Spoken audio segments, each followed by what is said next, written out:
Apakah kamu pernah mendengar cerita tentang jin yang bisa menyerupai manusia? Atau mungkin ada tetanggamu yang pernah bilang kalau ada sesosok penampakan di rumah kosong. Tapi, apakah benar jin itu bisa berubah bentuk dan terlihat oleh manusia?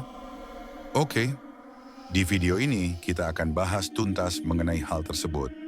Tentunya memakai logika dan berpedoman dari Al-Quran.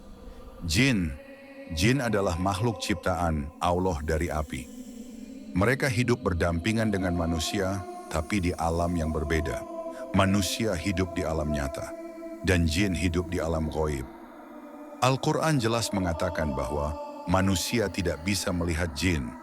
Ada dalam Quran Surat Al-A'raf ayat 27. Sesungguhnya dia, yaitu setan, dan kaumnya melihat kamu dari tempat yang kamu tidak bisa melihat mereka. Terlihat sangat jelas dalam penjelasannya bahwa kita sebagai manusia tidak dapat melihat alam gaib beserta dengan makhluknya. Cerita-cerita seperti jin menyerupai manusia, kuntilanak, pocong dan lain sebagainya, itu sangatlah umum di masyarakat. Tapi tahukah kamu kalau kebanyakan dari cerita itu hanya mitos, sugesti, dan ketakutan kolektif? Itu semua bisa jadi pengaruh cerita dari turun-temurun, lingkungan gelap dan sepi memicu ilusi, atau bahkan rekayasa manusia untuk kepentingan tertentu dengan tujuan menakut-nakuti. Lantas, apa bentuk gangguan jin yang sebenarnya? Setan adalah sifat untuk menyebut setiap makhluk Allah yang jahat, membangkang, tidak taat, suka membelot, suka maksiat, suka melawan aturan, atau semacamnya.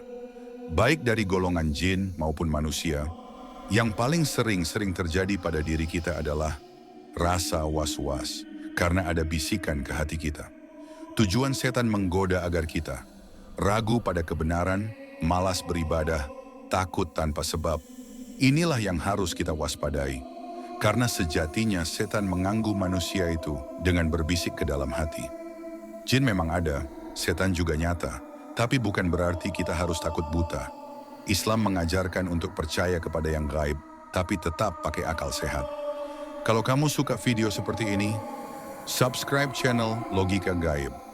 Kita akan terus bahas hal-hal gaib dengan nalar dan dalil.